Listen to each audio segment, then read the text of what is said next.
ఈనాటి మన చర్చకు స్వాగతం.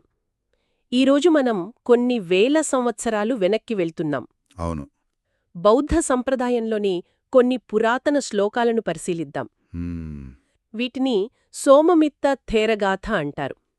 అంటే సోమమిత్త అనే ఒక పెద్ద భిక్షువు చెప్పిన మాటలన్మాట. సరిగ్గా. మన ముందున్న ఆధారాలలో కేవలం ఈ గాథలే కాదు, వాటి వెనుక ఒక చాలా ఆసక్తికరమైన కథ కూడా ఉంది. అవును, ఆ కథ ఈ గాథలకు ప్రాణం. ఈరోజు మనం లోతుగా దేని గురించి తెలుసుకోబోతున్నామంటే అసలు ఈ గాథలు ఏమీ చెబుతున్నాయి, హ్మ్. అవి ఎందుకు, ఏ సందర్భంలో చెప్పబడ్డాయి, ముఖ్యంగా మన సంబంధాలు, మన పట్టుదల గురించి అవి మనకు ఎలాంటి పాఠం నేర్పుతున్నాయో అర్థం చేసుకుందాం. సరే, ఇక మొదలు పెడదామా? తప్పకుండా. ఇక్కడ వెంటనే మనసును ఆకట్టుకునే విషయమేంటంటే, ఇవి ఏదో క్లాసులో చెప్పినట్టు తాత్విక సూత్రాల్లా నేవు. అవును. ఇవి ఒక వ్యక్తిగత కథలోంచి పుట్టాయి. ఒక భిక్షువు తనతో పాటు ఉంటున్న మరో భిక్షువును చూసి, అతని ప్రవర్తన చూసి. అవును, అతని ప్రవర్తన చూసి అతనికి ముఖాముఖి ఇచ్చిన సలహా అన్నమాట. ఈ వ్యక్తిగత సందర్భమే ఈ బోధనలకు విపరీతమైన శక్తినిస్తుంది. నిజమే. ఇది గాలిలో చెప్పిన మాట కాదు, ఒక నిర్దిష్ట సమస్యకు ఒక నిర్దిష్ట వ్యక్తికిచ్చిన సమాధానం. కరెక్ట్. అవును, ఆ సందర్భమే ఈ గాథలకు ప్రాణం పోస్తుంది. అందుకే ముందు ఆ కథతోనే ప్రారంభిద్దాం. మంచిది. అసలు ఈ సలహా ఇచ్చిన సోమమిత్రుడు ఎవరు, ఆయన నేపథ్యమేమిటి? హ్మ్. మనకు లభించిన ఆధారాల ప్రకారం ఆయన ఈ జన్మకు ముందు, అంటే 31 కల్పాల క్రితం జరిగిన ఒక కథ ఉంది. అవును. ఆయన ఒక మంచి కుటుంబంలో పుట్టారు. ఒకరోజు ఆయన బుద్ధుణ్ణి చూసి ఆయన తేజస్సుకు ముగ్ధుడయ్యారు. అదే సమయంలో పూలతో నిండుగా వికసించిన ఒక కింశుక వృక్షాన్ని చూసి ప్రేరణ పొందారట. ఆ దృశ్యం ఆయన్ని కదిలించింది. చాలా బలంగా కదిలించింది. వెంటనే ఆ చెట్టుకున్న పువ్వులన్నింటినీ కోసి భగవంతుణ్ణి మనసులో తలుచుకుంటూ వాటిని గాలిలోకి ఎగురవేసి సమర్పించాడు. ఆ ఒక్క పుణ్యకార్యం ఫలితంగా ఆయన ఎన్నో జన్మల పాటు దేవ, మనుష్య లోకాలలో మంచి జన్మలు పొందుతూ వచ్చారని మన ఆధారం చెబుతోంది. ఇది కర్మ సిద్ధాంతంలోనే ఒక కీలకమైన అంశాన్ని చూపిస్తోంది. అదేంటంటే సంకల్పం యొక్క ప్రాముఖ్యత. ఓ అవును. ఆయన కేవలం పువ్వులు సమర్పించలేదు. ఆయన ప్రసన్న చిత్తంతో, అంటే స్వచ్ఛమైన ఆనందకరమైన మనస్తో ఆ పని చేశాడు. అంటే పని కన్నా దాని వెనుక ఉన్న భావన ముఖ్యమంటారు. సరిగ్గా. బౌద్ధంలో మనం చేసే పనికన్నా ఏ భావనతో ఆ పని చేస్తున్నామన్నది చాలా ముఖ్యం. ఆయన గత జన్మలోని ఆ భక్తి, ఆ నిబద్ధత, అవే ఈ జన్మలో ఆయన పాత్రకు పునాది వేశాయి. అంటే ఆ లక్షణాలు ఈ జన్మలోకి కూడా వచ్చాయన్నమాట. వచ్చాయి. దీనివల్ల ఆయనకు కృషి, పట్టుదల అంటే ఇష్టం. సోమరితనం అంటే అస్సలు పడదు. దాన్ని సహించలేని వ్యక్తిగా ఆయన తయారయ్యారు. సరిగ్గా అక్కడికే వస్తున్నాను. ఇక తన చివరి జన్మలో, అంటే గౌతమ బుద్ధుని కాలంలో ఆయన సంఘంలో చేరారు. అక్కడ ఆయనకు విమల అనే మరో భిక్షువు పరిచయమయ్యారు. ఆధారాల ప్రకారం ఈ విమలుడు సోమమిత్రుడికి పూర్తి వ్యతిరేకం. పూర్తి వ్యతిరేకం. చాలా సోమరిగా, ఏ సాధనా చేయకుండా రాత్రింబళ్ళు కేవలం కాలక్షేపం చేస్తూ ఉండేవాడు. ఇక్కడే అసలైన సంఘర్షణ మొదలవుతుంది. ఆలోచించండి. ఒకవైపు సోమమిత్రుడు, అవును, తన గత జన్మలో పుణ్యం, ఈ జన్మలో జ్ఞానోదయం పొందాలనే తీవ్రమైన లక్ష్యంతో నిరంతరం కృషి చేసే వ్యక్తి. మరోవైపు విమలుడు, ఏ లక్ష్యం లేకుండా నీరసంగా, శక్తిహీనంగా ఉన్న వ్యక్తి. ఇది రెండు విభిన్న శక్తుల మధ్య ఘర్షణ లాంటిది. అందుకే ఆ సలహా ఇచ్చారు. అవును, అందుకే సోమమిత్రుడిచ్చిన సలహా యాదృచ్ఛికంగా ఇచ్చింది కాదు. అది తన కళ్ల ముందే, తనతో పాటే జరుగుతున్న ఒక నిర్దిష్ట సమస్యకు ప్రతిస్పందన. అవును, తన సహచరుడు అలా ఉండటాన్ని చూసి సోమమిత్రుడికి విసుగొచ్చింది. మరి ఆయన ఏం చేశాడు? ఊరికే తిట్టి వదిలేశారా? లేదు. ఇక్కడే ఆయన తన అనుభవాన్ని ఒక కఠినమైన, కాని ఎంతో శక్తివంతమైన ఉపమానంలోకి మార్చారు. అదే ఈ మొదటి గాథ, 147వ శ్లోకం. ఆ గాథ సారాంశమేంటంటే, ఒక చిన్న బలహీనమైన చెక్కపలక మీద ఆధారపడి మహాసముద్రంలోకి వెళితే ఎలా మునిగిపోతారో, అలాగే సోమరివాళ్ల సహవాసంతో మంచివాళ్లు కూడా తమ మంచి జీవితంలో మునిగిపోతారు. ఎంత బలమైన మాట అది. అవును. కాబట్టి పట్టుదలలేని, శక్తిహీనులైన అటువంటి సోమరులను పూర్తిగా విడిచిపెట్టాలి. వమ్మో, ఇది కేవలం స్నేహం చెడిపోవడం గురించి కాదు, ప్రాణాపాయం గురించి హెచ్చరిస్తున్నట్టుంది. చాలా శక్తివంతమైన రూపకమదే. అందులోని పదాలను విడమరిచి చూస్తే దాని లోతు అర్థమవుతుంది. ఇక్కడ మహాసముద్రమంటే జీవితం. అవును, అది కేవలం నీటి ప్రవాహం కాదు, అది అంతులేని సంసారం, మన జీవిత ప్రయాణం. మరి ఆ చిన్న చెక్క పలక? ఆ చిన్న చెక్క పలక పరిత్తందారు, అదే సోమరి స్నేహితుడు. వాళ్లపై ఆధారపడటం లేదా వాళ్లతో ఉండటం కేవలం నీకు సహాయం చెయ్యకపోవడం కాదు, అది నిన్ను కూడా ముంచేస్తోంది అని హెచ్చరిస్తోంది. కిందకు లాగేస్తుందన్నమాట. ఖచ్చితంగా. ఇంకా లోతుగా చూస్తే ఇక్కడ వాడిన కుసితం అంటే సోమరి మరియు హీనవీర్యం అంటే శక్తిహీనుడు అనే పదాలు చాలా కీలకమైనవి. హీనవీర్యం. అవును, వీర్యం అనే పదం బౌద్ధంలో చాలా ముఖ్యమైనది. ఇది కేవలం శారీరక బలం కాదు, ఇది పట్టుదల, మానసిక ధైర్యం, ముందుకు సాగాలనే సంకల్పబలం. ఓకే.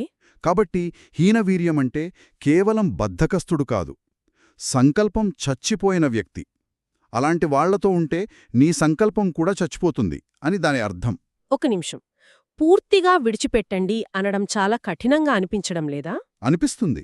బౌద్ధమతం కరుణ, జాలి గురించి కూడా చెబుతుంది కదా. మరి ఇబ్బందుల్లో ఉన్న స్నేహితుడికి సహాయం చేయకుండా ఇలా వదిలేయమని చెప్పడం ఆ సిద్ధాంతానికి వ్యతిరేకం కాదా? ఇది చాలా మంచి ప్రశ్న. పైపైన చూస్తే ఇది కఠినంగా, కరుణకు వ్యతిరేకంగా అనిపించవచ్చు. కాని ఇక్కడ సందర్భాన్ని అర్థం చేసుకోవాలి. సే ఈ సలహా ఆధ్యాత్మిక మార్గంలో ఇంకా ఎదుగుతున్న సాధకుడికి ఇచ్చింది.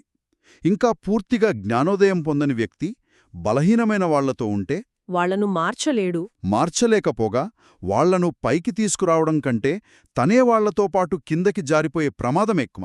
ఓహ్, అవును కదా. ఒక ఉదాహరణ చెప్పాలంటే, ఈత సరిగా రానివాడు మునిగిపోతున్న మరొకరిని రక్షించడానికి వెళితే ఏమవుతుంది? ఇద్దరూ మునిగిపోతారు. ఇద్దరూ మునిగిపోయే ప్రమాదముంది. ముందు నువ్వు ఈతలో నిపుణుడివవ్వాలి. ఈ గాథలోని సందేశం కూడా అదే. ఇది క్రూరత్వం కాదు, ఆచరణాత్మకమైన ఆత్మరక్షణ. ఓకే, ముందు నిన్ను నువ్వు కాపాడుకోవాలి. అవును, నీ ఆధ్యాత్మిక ప్రగతిని కాపాడుకో, ఆ తర్వాతే ఇతరులకు సహాయం చేసే స్థితికొస్తావు. అర్థమైంది. అంటే మనల్ని కిందకి లాగే శక్తుల నుండి మనల్ని మనం కాపాడుకోవడమే మొదటి ప్రాధాన్యత అని. సరే, మునిగిపోయే చెక్క పలకల్లాంటి సోమరులకు దూరంగా ఉండాలన్నారు. మరి ఎవరితో సహవాసం చేయాలి? ఒంటరిగా ప్రయాణించడం కూడా కష్టమే కదా. చాలా కష్టం. మనం ఎవరిని మన లైఫ్ రాఫ్ట్స్లుగా చేసుకోవాలి?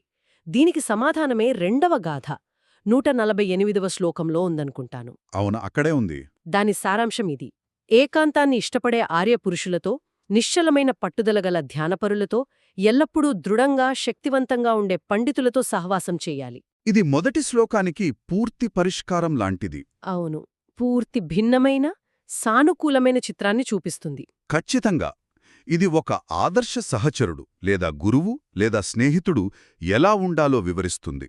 చూడండి, ఇక్కడ చెప్పిన లక్షణాలను చూద్దాం. సరే.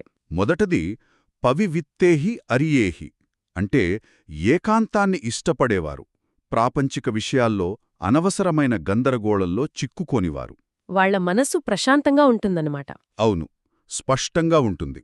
రెండవది పహితత్తేహి ఝాయిభి, తమ సాధనలో ఏకాగ్రత, క్రమశిక్షణ కలిగినవారు, అంటే ధ్యానంలో నిమగ్నమై తమ లక్ష్యంపై స్థిరంగా ఉండేవారు. వాళ్ల ఫోకస్ పక్కకు వెళ్లదు. మూడవది చాలా ఆసక్తికరంగా ఉంది. అవును, నిత్యం ఆరద్ధ వీర్యేహి, ఎల్లప్పుడూ దృఢంగా మరియు శక్తివంతంగా ఉండేవారు. గమనించారా? ఇది మొదటి శ్లోకంలోని హీనవీర్యంకు పూర్తి వ్యతిరేకం. శక్తిహీనతకు వ్యతిరేకం. వీరి పట్టుదల, వీరి శక్తి ఎప్పుడూ తగ్గదు. ఇక చివరిగా పండితులు. చివరగా పండితేహి అంటే జ్ఞానులు, సరైన మార్గాన్ని తెలిసినవారు, వివేకంతో ఉండేవారు. అంటే ఇది కేవలం మంచి స్నేహితులను వెతుక్కోవడం గురించి మాత్రమే కాదు, మన ఎదుగుదలకు దోహదపడే ఒక పర్యావరణాన్ని, ఒక ఎకోసిస్టమ్ను మన చుట్టూ నిర్మించుకోవడం గురించి చెబుతుంది. సరిగ్గా అదే పదం, ఎకోసిస్టమ్. ఇది కేవలం ఒక సామెత కాదు, ఇది ఒక రకమైన ఆధ్యాత్మిక గురుత్వాకర్షణ సూత్రం లాంటిది. అంటే శక్తివంతమైన, పట్టుదలగల వ్యక్తులు మిమ్మల్ని తమ కక్షలోకి లాగుతారు, మిమ్మల్ని కూడా పైకి లేపుతారు. అలాగే శక్తిహీనులు, సోమరులు కూడా మిమ్మల్ని తమ కక్షలోకి లాగి కిందకి దించుతారు. తటస్థంగా ఉండే అవకాశమే లేదు. సోమమిత్రుడు చెప్తున్నదేమిటంటే, ఏ గురుత్వాకర్షణ క్షేత్రంలో ఉండాలనుకుంటున్నావో స్పష్టంగా, తెలివిగా నిర్ణయించుకో. ఇది మనందరికీ అనుభవమే కదా. అవును. ఒక ప్రాజెక్ట్ మీద మనమంతా ఉత్సాహంగా పనిచేస్తుంటే గ్రూప్లో ఒక్కరు అది అవ్వదులే మన వల్ల కాదు అన్నారనుకోండి. చాలు. ఆ ఒక్క నెగటివ్ వైబ్రేషన్ మొత్తం టీం ఎనర్జీని ఎలా దెబ్బతీస్తుందో మనకు తెలుసు. నిజం. వేల సంవత్సరాల క్రితం సోమమిత్రుడు చెప్పింది కూడా అదే సూత్రం. సరే, వీటన్నిటినీ ఒక్కచోట చేర్చి చూద్దాం. మనకొక భిక్షువు కథ ఉంది. తన గతజన్మ పుణ్యకార్యం నుండి వచ్చిన పట్టుదల. ఒక సోమరి సహచరుడి పట్ల ఆయనకు కలిగిన అసహనం. దానికి ప్రతిస్పందనగా ఆయన 2 శక్తివంతమైన, సూటిగా చెప్పిన సలహాగాతలిచ్చారు. అవును. అంటే మనం ఎవరితో సమయం గడుపుతామో వారే మనమవుతామనే పాత సామెతనిది గుర్తుచేస్తోంది. కాని అంతకంటే లోతైనదేననిపిస్తోంది. అవును, చాలా లోతైనది. మన సహవాసం ఎప్పుడూ తటస్థంగా ఉండదని ఈ ఆధారాలు చాలా స్పష్టంగా చెబుతున్నాయి. అదొక యాక్టివ్ ఫోర్స్. అంతే.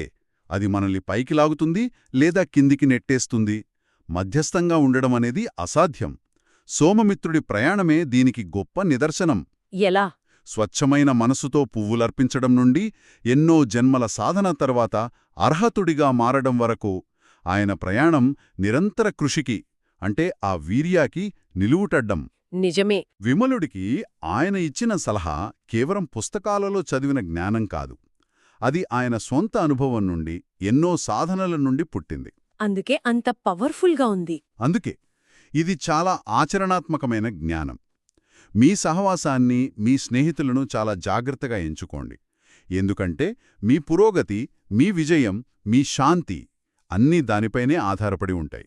శతాబ్దాలుగా ప్రతిధ్వనిస్తున్న ఒక వ్యక్తిగత సలహా వెనుక ఇంత లోతైన అంతరార్థాన్ని చూడటం చాలా ఆసక్తికరంగా ఉంది. అవును కదా. సోమమిత్రుడు, విమలుడి కథ కేవలం ఒక పాత కథలా కాకుండా మనం ఎంచుకునే సహవాసం గురించిన ఒక శాశ్వత సత్యానికి ప్రాణం పోసింది. మనల్ని ప్రోత్సహించే, ముందుకు నడిపించే వ్యక్తులతో ఉండటం ఎంత ముఖ్యమో ఇది తెలియజేస్తోంది. వినేవారికి ఒక ఆలోచనతో ఈ చర్చను ముగిద్దాం. తప్పకుండా. ఈ గాథలు ఒకరి సొంత పురోగతి కోసం, తమను తాము కాపాడుకోవడం కోసం ఎవరితో సహవాసం చెయ్యాలో, ఎవరిని విడిచిపెట్టాలో స్పష్టంగా చెబుతున్నాయి. కాని ఇది ఈ శ్లోకాలలో నేరుగా ప్రస్తావించిన మరొక ముఖ్యమైన ప్రశ్నను మన ముందుంచుతుంది. ఏమిటది? మన జీవితంలోని విములుల పట్ల, అంటే సోమరిగా ఉన్నవారు లేదా ఇబ్బందుల్లో ఉన్నవారి పట్ల మన బాధ్యత ఏమిటి? మంచి ప్రశ్న. వారిని ఎల్లప్పుడూ విడిచిపెట్టడమే ఏకైక మార్గమా, లేక కరుణతో జోక్యం చేసుకోవాల్సిన, వారికి సహాయం చేయాల్సిన సందర్భాలు కూడా ఉంటాయా? ఆ గీతని ఎక్కడ గీయాలి? ఇది మనం ఆలోచించదగిన విషయం.